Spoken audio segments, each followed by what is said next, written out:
Alrighty, Spideys.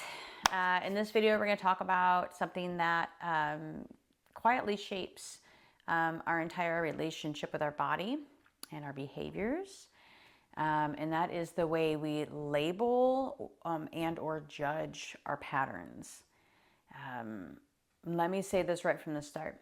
You are allowed to explore your patterns without making them problems.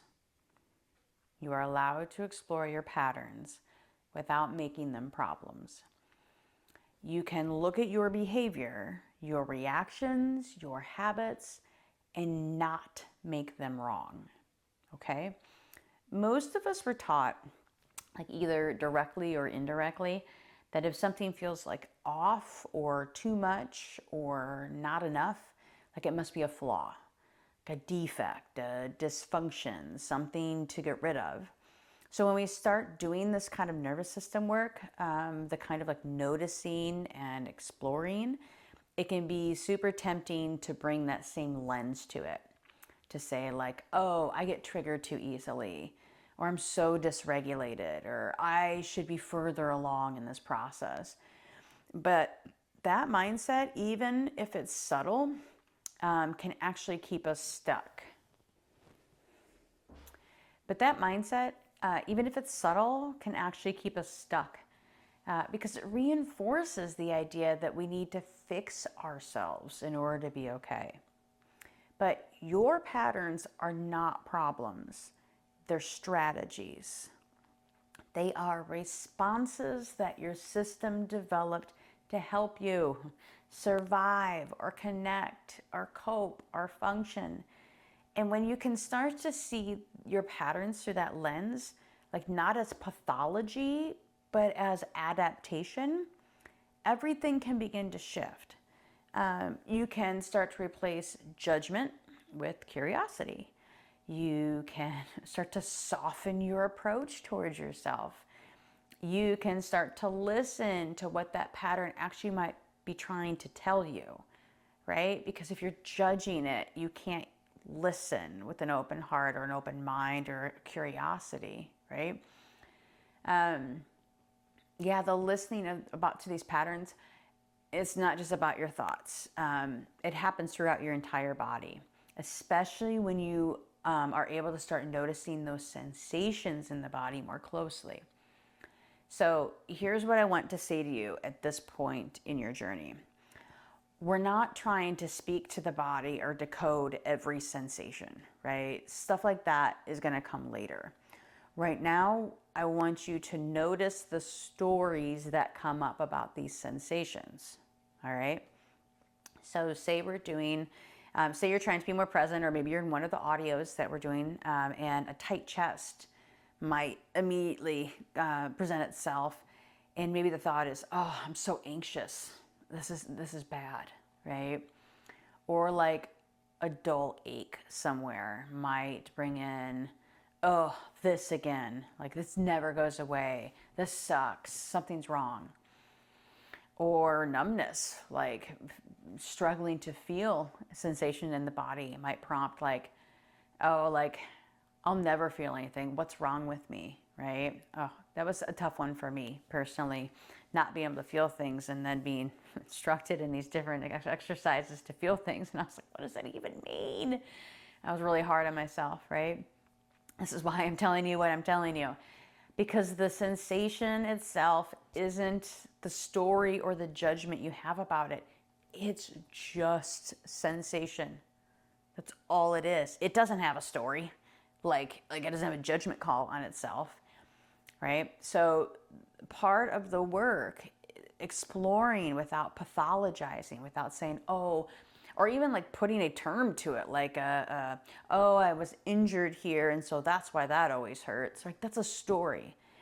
Doesn't mean it's not true to some extent, but if we can explore it without the story, without pathologizing it, without having a reason or a judgment call about these sensations, that means you'll also be able to notice when your brain jumps in to interpret what the body's doing. So instead of automatically believing that interpretation, you get to pause and go, well, what if this is just a sensation?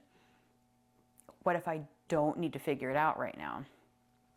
What if I could just let it know you can hang out, and I have the space, the regulation to be with you and not react to you, right? Because in that small shift, it creates so much room, because then you're no longer stuck. You're no longer reinforcing the old story and the pattern.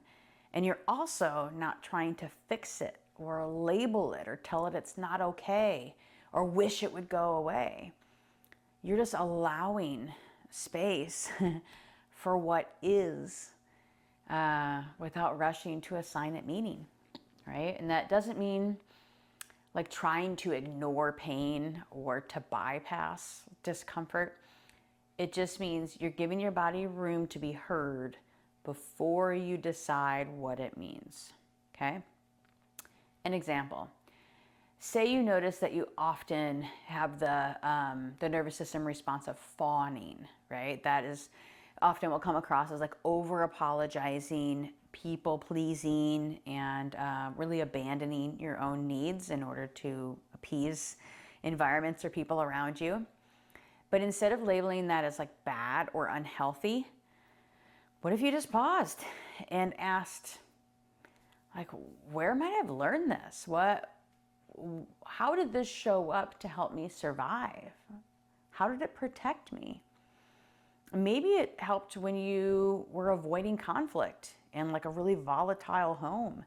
Maybe it was how you kept connection, like an emotional connection, when direct needs weren't welcome. Like you couldn't ask for things, right? And maybe it's still just trying to do that job, even though you may no longer be in that environment. It also doesn't mean like you don't want to keep the pattern forever, but you can honor that it had a purpose, that it once served for you. And in doing so, you take a moment and you stop fighting yourself. Oh, so huge. We're so like the amount that I was wanting to change and shift these things, it was jaw-dropping how much I was fighting against it. And then when I stopped the fighting, how much easier it was to begin to really address and shift and embody this work, right? Okay, another example. Say you tend to shut down under pressure. Instead of going like, why do I always do this? Or like, what is wrong with me? Maybe, of course I shut down. My system learned that stillness was the safest option, okay? That simple reframe can change everything, because now like your healing isn't about rejecting the past. It's about integrating it. Like all parts of our past and our present are welcome in today and into our future. There's a reason that you as a person have gone through the things you've gone through, and they make you who you are today. That's what's integrating. That's what integrating means, right? We don't want to reject these parts of us. We want to honor all parts of us. Bring them online. Bring them into the party. Help us live our lives as fully us as humanly possible, okay? You can't hate your patterns into healing. Trust me, I've tried. You can't like intimidate them out. You can't shame yourself into changing. And you can't bypass the very parts of you that learn to survive for a good reason. But you can offer them context. You can bring them into present day safety. And you can build new options, not by force, but by understanding, okay? That's what it means to explore without pathologizing. To say, oh, I see this and I understand why it exists, and I'm allowed to try something new. We don't need to name ourselves by our coping mechanisms, right? We don't need to carry diagnostic language in our inner dialogue, because healing isn't about turning ourselves into projects or problems, okay? It's about coming home, bringing it all with. sorting it out, and it's all welcome. It's all welcome. It's all welcome. As long as we're aware of it, it's all welcome. Okay. So in the final video for this module, we'll look at how practical ways to actually ground back into the parasympathetic state after real life moments of sympathetic activation. Those times when stress just hijacks us and hijacks the system, and we want to support the body gently and effectively back to safety. For now, just remember, you are not your patterns. You are the one who gets to witness it, to tend to it, and to choose where to go next.